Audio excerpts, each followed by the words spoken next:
Así es, Katy de Holande, don José.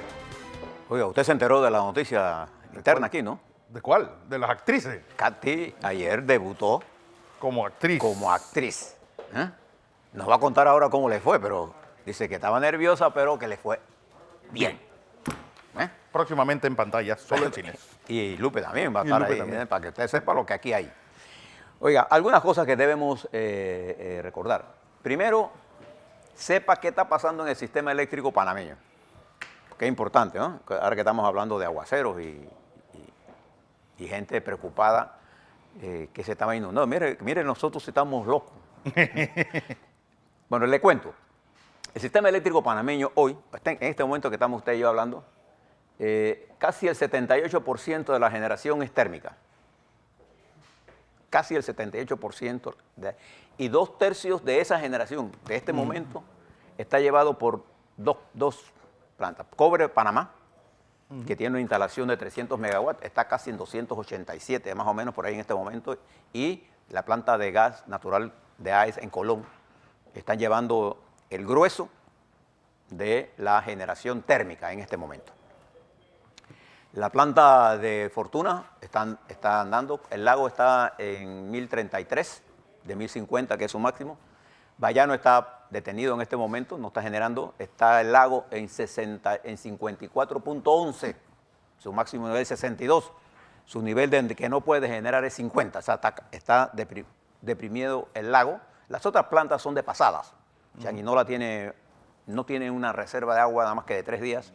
Está por encima, está vertiendo agua Changuinola porque está cayendo agua por El área vocal. lo que caiga es suficiente, pero porque ahora sé que tenemos una planta con una hidráulica con una represa que pueda tener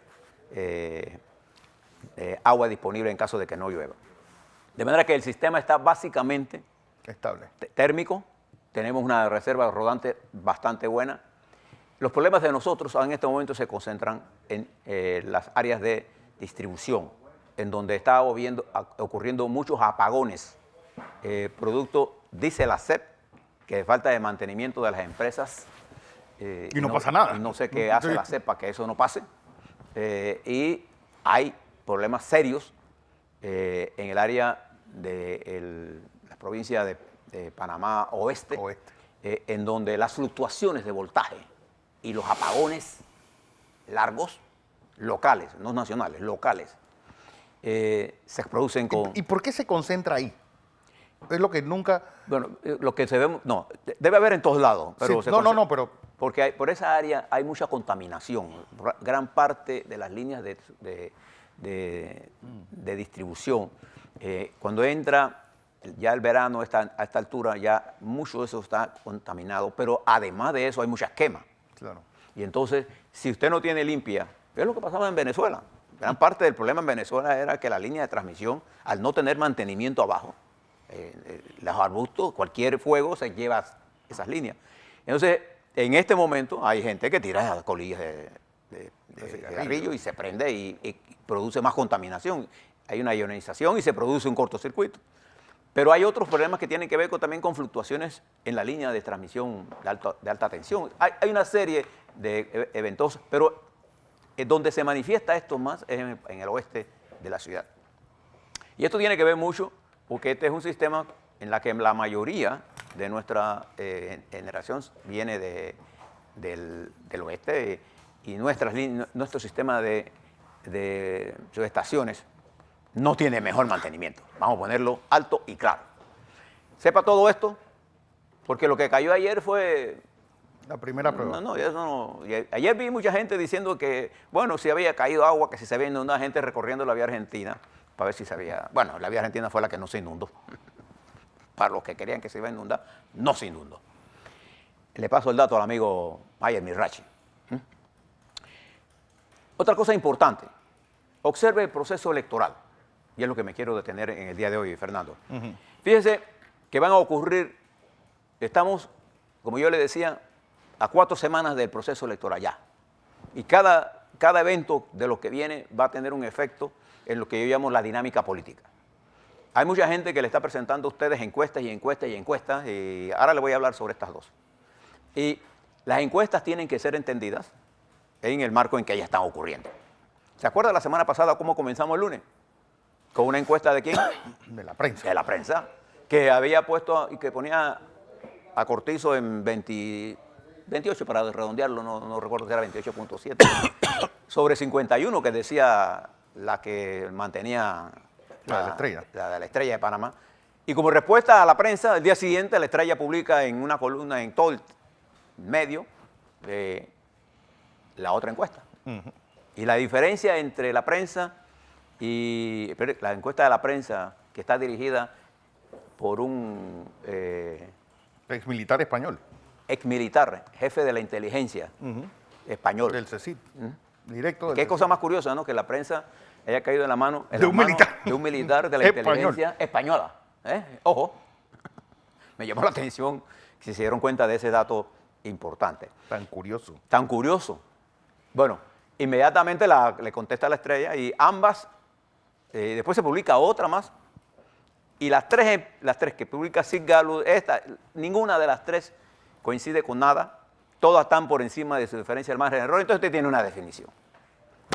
Si las tres son tan diferentes, ¿cuál es la buena? No sabemos. Como consecuencia, ¿qué hizo la gente? No les paró bola. Hoy se publica, pero desde ayer corría en las redes esta información de la empresa Doxa, que pone a Cortizo bajando de 39 a 34 creo que sí, a 35, y a Rómulo lo sube de 24 a 29, Blandón del Partido Panamista con 10, Ana Matilde Gómez con 10, y pone a Lombana con 8. Diametralmente opuesto a lo que dice la prensa y diametralmente opuesto a lo que hoy mismo la Estrella publica. Hace una semana publica una encuesta y hoy publica otra. Ninguna tiene una hoja de lo que es la ficha técnica de la. Entonces, como las diferencias son estadísticamente significativas, bueno, pone a Nito Cortizo con 49.9. Creo que es una diferencia de 0.2 o 1.1 menos que la otra. Creo que era 51. Parece que no le gustó 51 y bajaron a 49.9. Nada más que le faltó poner 49.99. Porque ya casi no hay campaña. Ahora, ¿qué está pasando realmente en la campaña? Es lo que usted tiene que preguntarse. ¿Eso es lo que está pasando en el campo? Bueno, eso no es lo que está pasando en el campo. Cuando nosotros vamos a mirar, está ocurriendo, y fíjese las movilizaciones que están haciendo los diferentes partidos en cada uno de los principales 5 distritos y qué están haciendo los llamados candidatos por la vía la libre postulación. La libre postulación. En la calle, en donde se define el voto actualmente, la realidad es otra. La realidad es otra. El partido PRD sigue siendo un partido con una organización y una movilización muy buena. El partido panameñista expresa una mejor movilización nacional que Cambio Democrático, y Cambio Democrático sigue demostrando fuerza en algunas áreas importantes. Estas son las 3 fuerzas que se están moviendo.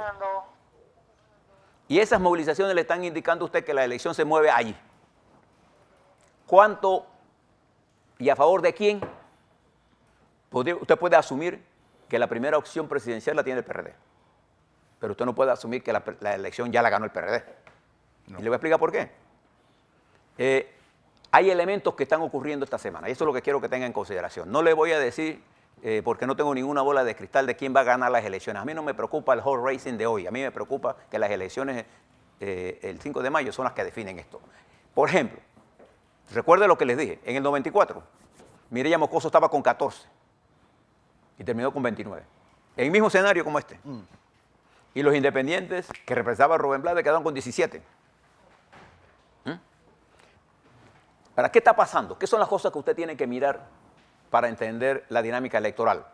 Primero, esta es una semana crucial que tiene que ver con la definición o el tiempo que vamos a tener de la posibilidad de que Ricardo Martinelli corra o no corra como candidato a la alcaldía de Panamá y a diputado en el circuito 88. ¿Por qué esto es importante? Porque si corre Martinelli, el escenario es uno, y si no corre, el escenario es otro, Fernando. Y es por ello que Rómulo Rux, entendiendo esto, creo que por primera vez claramente, mañana estará él, por lo menos por lo que le escuché, frente al Tribunal Electoral reclamando que se respete la candidatura de Ricardo Martinelli. Él sabe que este es un movimiento crucial. Si el tribunal decide inhabilitar a Ricardo Martinelli, será un golpe mortal a la unidad de Cambio Democrático, sin duda alguna. Entonces, este es un elemento importante para la definición. Otro elemento importante para la definición es lo que está pasando en el seno de la Asamblea Nacional, que está afectando la unidad de los dos grandes partidos como el PRD y Cambio Democrático. Los incidentes que se dieron con el el proyecto de ley antitabaco, que generaron toda una acción, e incluso en la que el propio candidato del PRD salió a decir que lo que se estaba haciendo en la Asamblea, que lo hacía un diputado de él, no era válido. No, él lo rechazaba, perdón, y que no se podía retroceder. Este nivel de indisciplina o de falta de cálculo, porque se estaba pensando más en los intereses individuales que en el interés colectivo, creó un problema. Pero inmediatamente se generó otro debate mucho más duro, que fue el debate por la ratificación del ministro de la Presidencia como miembro de la Autoridad del Canal de Panamá. Y esto generó acusaciones de un temple muy fuerte, de toda clase, Fernando, de toda clase, entre CD y Cambio de PRD y entre PRD mismo. Y esto ha enredado la confrontación interna y tiene un efecto muy importante. ¿Ustedes saben qué? Es un fenómeno que no veo a nadie prestando la atención. ¿Cómo esto va a afectar el nivel de abstención electoral? Porque esto recuerda lo que pasó en Chile. En Chile solo votó el 45%. En Panamá nosotros estamos acostumbrados a que vote el 76%. Frente a toda esta situación de desgreño en la Asamblea, de insultos, de ataques sin sentido, ¿qué efecto tendrá eso en el electorado? ¿Alguien le ha preguntado, alguna encuesta está midiendo esto? No. Yo está midiendo el Health Ratio, porque yo puedo estar 30, 40, 49.9, 49.99 arriba. Pero si la elección, la abstención electoral es mayor, el peligro que yo salga también es mayor. Que no salga, perdón. Que no salga. ¿Se da cuenta? Por eso es que usted tiene que mirar esto. Todo este enredo que se ha montado, y hoy la prensa publica otra el periódico La Prensa, de quienes están con procesos y corriendo. Entonces, todo este desgaste del sistema político tiene un efecto en los electores. Y ahora, ante eso, cobra importancia la personalidad que está llevando la bandera de cualquiera sea la característica o el candidato presidencial. Mucha gente, algunos sectores impulsan la teoría de que el desastre en las estructuras políticas beneficia a los independientes o a los de libre postulación. Eso sería cierto si no existiera una cosa que se llama las estructuras políticas nacionales. Aquí hay dos partidos con estructuras nacionales fuertes. En orden, PRD, le sigue el Partido Panameñista y en tercer lugar le sigue Cambio Democrático. Porque el candidato de Cambio Democrático ha tomado distancia de la estructura partidaria. No la controla, simplemente. Y a pesar de que en el panameñismo existe una controversia entre el presidente de la República y el candidato, la estructura panameñista está respondiendo más al proceso electoral. No tiene que mirar lo que está ocurriendo, cosa que pasa igual con el PRD. Afortunadamente para Nito Cortizo, la pelea en la Asamblea no ha disminuido el nivel de organización en la base, pero sí ha disminuido y ha hecho efecto. Cuánto grande es, no lo sabemos, en el voto independiente. Es decir, ante esta circunstancia el PRD tendría que llevar el 80% de su votante a votar con ellos nada más, pero eso nunca pasa. Normalmente los partidos que van a votar votan mezclado porque hay un sinnúmero de eventos a lo interno, tanto en todos los partidos, por no haber postulado a fulano, por haber bajado a sutano, bueno, ya lo vimos en la cabalgata, que le gusta tanto al candidato del PRD, las cabalgatas. ¿Se acuerda aquella cabalgata en Chiriquí? Entonces, esto es un elemento importante.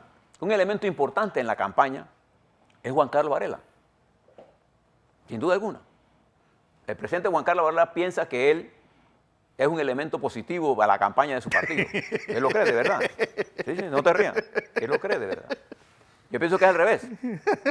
Un karma es lo que... No, pero él lo cree. Eso es una realidad.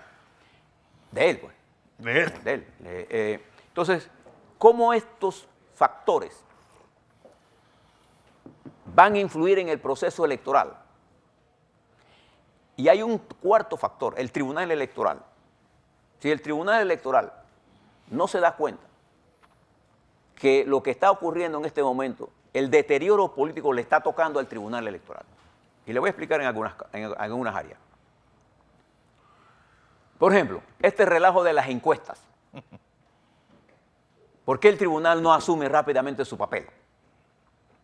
Y obliga a todas las encuestas a publicar con claridad cuál es la base técnica con que hicieron esos números. Eso nosotros lo necesitamos saber. ¿Quién es el dueño? ¿Quién paga eso? Eso lo debemos saber. Eso está en el tribunal. ¿Por qué el Tribunal Electoral no acelera los procesos y salimos de todo esto? Y lo acelere en el marco de la ley. Pero como si fuera poco, desde hace varios días, ahora usted se da cuenta por eso yo le digo, no mire lo que los políticos dicen, sino lo que hacen. Usted se ha dado cuenta que se ha intensificado la campaña negativa contra algunos candidatos, pero a términos que yo diría inauditos. Le voy a dar un ejemplo. Vi un video que lo borré entre alguien interesado en golpear a Lombana y lo incluye con el Contralor General de la Nación en una de las cosas más asquerosas que yo haya visto. Pero eso tenía una intención. Y comenzaron una campaña contra el candidato panameñista. Y todas las encuestas tienen esa intención. Igual que hay campañas contra el candidato PRD. Entonces, este ambiente negativo en que estamos, de las campañas sucias, porque no son negativas. Las campañas negativas es que yo defino, por ejemplo, si el candidato Fernando Correa es un buen expositor y el candidato José Blandón Castillo es un mal expositor, yo demarco en mi campaña que Blandón no sabe exponer, que Correa sí. Eso no es negativo. No es sucio. No es sucio. Negativo. Pero si yo comienzo a denigrar a Correa de que él robó y no ha robado nada, entonces esa campaña sucia tiene como intención dos cosas. Uno, presentarlo a él frente al electorado y sacarlo a él del foco de su campaña. Nosotros sabemos por historia nacional, en este país, las encuestas normalmente se han equivocado, salvo en el proceso electoral de Martín Torrijos, en donde el panameñismo fue dividido en dos fuerzas, una que llevaba Endara con Solidaridad y José Miguel Alemán que llevaba con...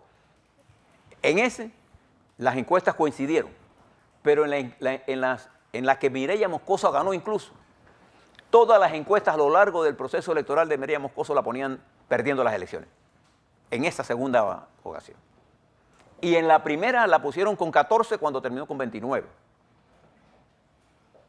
La de la 14 fue la quintesencia de lo que no se debe hacer. Por eso que hoy las encuestas son más expresión de los dueños, de los que están detrás de la candidatura, que de lo que realmente piensa el elector. Porque usted no ve en la encuesta ninguna información destinada, por ejemplo, a medir los niveles de popularidad de Ricardo Martinelli, el efecto Martinelli, el efecto Varela, como los niveles de abstención, la votación, cuándo decidió tal electorado votar, para poder estimar qué cosa. Los márgenes de votación, Fernando. En la mayoría de las encuestas no aparecen los indecisos. Cuando hay situaciones como esta, es cuando el volumen de indecisos es más alto. Les he dicho que para mí los indecisos de este momento están entre 20 y 30%. Pero en la mayoría de las encuestas eso ya no existe. Ya eso se decidió porque ya yo quiero dar la percepción de que ya yo gané y que mejor baja la guardia. Bueno, eso no está pasando en la práctica. Este fin de semana fue apoteósico para los partidos grandes. Poca movilización de los independientes porque se requiere una estructura. Eso no es llegar ahí y soplar botella, no. Por ejemplo, Rómulo Ramos tuvo una concentración y una movilización en el 8-7 muy buena. Muy buena. Muy buena. Santana el sábado y en Chorrillo ayer. Fue buena. Pero ahí había una estructura de Cheyo Galvez moviéndose. El panameñismo se movió en el área de Colón y de Penonomeo. Excelente. Y el PRD lo hizo muy bien. En Juan Díaz. En Juan Díaz. ¿Se da cuenta? Eso es lo que estamos mirando.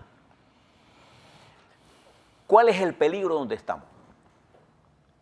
Que frente al incremento de las acusaciones y de la proliferación de ataques en las redes sociales, estamos fragmentando la sociedad en una forma peligrosa, más de lo que ya está. Y esa fragmentación nos va a hacer daño porque el 1 de julio, el que se encargue de la presidencia, tiene que abordar los siguientes temas con carácter de urgencia. Primero, nosotros tenemos que definir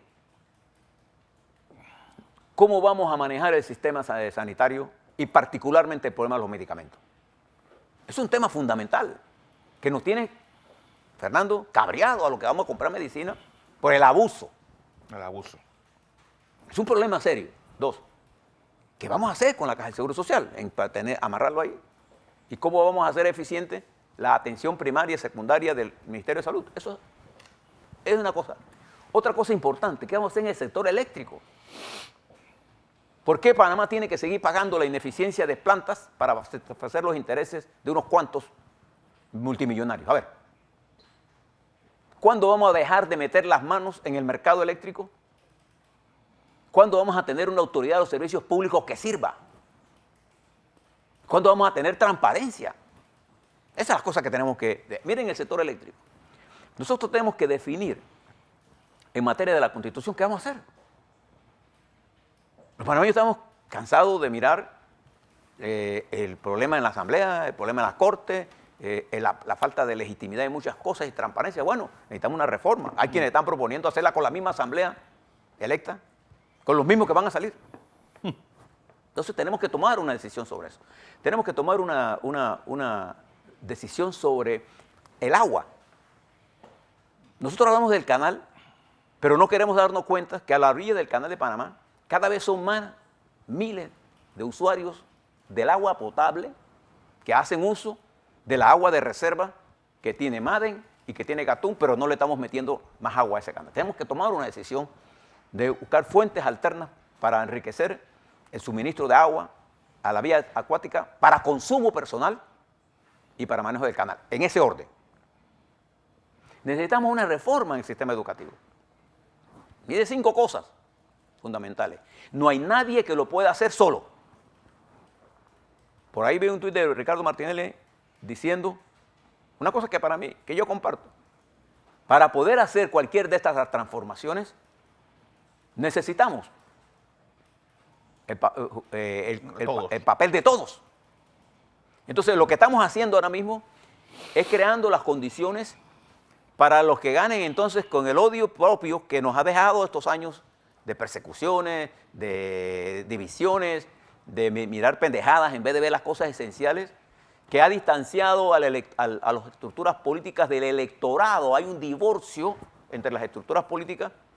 Entonces hay quienes que dicen, veía a mi compadre Rubén Murgas, al que le tengo un gran aprecio y cariño, decir que hay que fortalecer la revocatoria de mandato. Y le decía a Rubén, no, lo que necesitamos es fortalecer es la educación en los partidos políticos para que prive el bien común y no el beneficio personal y de bolsillo. Y lo que ha hecho daño a los partidos políticos es la falta de formación política e ideológica. Los partidos carecen totalmente de una orientación, carecen de, no saben cuál es, no tienen norte. Lo que tienen, como el sistema se ha degradado tanto y el clientelismo se ha tomado todo, entonces yo compro tu voto, no tengo compromiso contigo, sino que si gano, mi compromiso es conmigo. Ese es el peligro más grave del clientelismo. Entonces, todas estas transformaciones sociales que requieren experiencia, requieren liderazgo, que requieren unidad, que requieren construir consensos, son fáciles de decir. Pero los que tenemos experiencia política sabemos que eso es muy difícil de hacer. Y estaba comparando, Fernando, este fin de semana, el archivo que yo tengo del 68 y lo que dio origen al golpe. Tengo un trabajo que presentó Marcel Salamín. Se lo voy a comentar. Él presentó un análisis del torrijismo. ¿Qué fue lo que impulsó el golpe militar? ¿Por qué la oligarquía llegó a degradar tanto? Y eran acusaciones de este tono. Sí. Usted veía en el periódico La Hora, que era el periódico de esa época, fotografías de gente que teniendo sexo en un puente, cosas que eran falsas. Los fake news no son nuevos. Sí. Lo que se ha hecho ahora es que se han hecho masivos en las redes sociales que están tóxicas, están ilegibles. Y nos montamos todo en eso y fomentamos. Yo señalo que rechazo categóricamente, eso que montaron contra el joven Lombán. Lo rechazo. Rechazo todas las acusaciones contra que si alguien tiene que demostrar de alguien, hombre, que lo ponga en la justicia y para adelante. Lo que pasa es que es muy fácil destruir la honorabilidad, sobre todo de las candidatas mujeres. A los hombres, que le digan a un hombre que anda con una mujer, es más, ni ser gay ya es un problema. El problema es la destrucción de la familia. Cuando yo miro estas cosas, más que pensar en la persona, pienso en la familia, en los hijos, la mujer, la mamá. Entonces estamos destruyendo la poca posibilidad de entendimiento. Y hago un llamado a la dirección política de todas las campañas, para que no quede que no hubo nadie que la advirtiera sobre esto. Y le hago una sugerencia. Olvídese de las encuestas, por ahí viene otra de la prensa, de este señor de la inteligencia española. Es como una especie de G2. Me llamó la atención que la prensa, Fernando, ¿usted no le llamó la atención eso? Ya de la prensa a mí no me llama la atención nada. Y él vino por aquí a dar una conferencia. Sí, el viernes, la Junta Nacional de Escrutinio. Mire usted. Las prendas que traen esta gente. Debemos traer a alguien de la CIA para que nos explique cómo se hace esto, a alguien de la inteligencia rusa para que nos explique cómo o de la entraron. cubana o de la venezolana. Sí, para caer ya en todo esto. Entonces, toda esta contrainformación, el peligro de esto es que dicen y hacen contrainformación, pero la compran de vuelta como verdad. Y entonces asumen que la mentira que diseminaron es verdad y convierten a enemigos a aquellos a que tienen la valentía de enfrentarse. Yo recibo todos los días aquí gente que me manda mensajes por otro lado porque no se atreven a decirlo directamente, diciéndome que por qué yo hago esto, no hago lo otro, porque yo estoy lo suficientemente maduro y me he enfrentado a tantas cosas en mi vida que una de las primeras cosas que perdí hace muchos años es el temor, el miedo, porque ella es el que me da mi libertad. Entonces, pero no todo el mundo es así. Yo conozco candidatos que se asustan cuando dicen cosas que no son ciertas y no saben cómo responder, particularmente las candidatas, las mujeres. Y eso ahuyenta a que jóvenes, mujeres, profesionales, Fernando, entren a la política. Y le hago este llamado, porque mire la fragmentación a qué condujo en Venezuela. Mire la fragmentación a qué conduce en Colombia.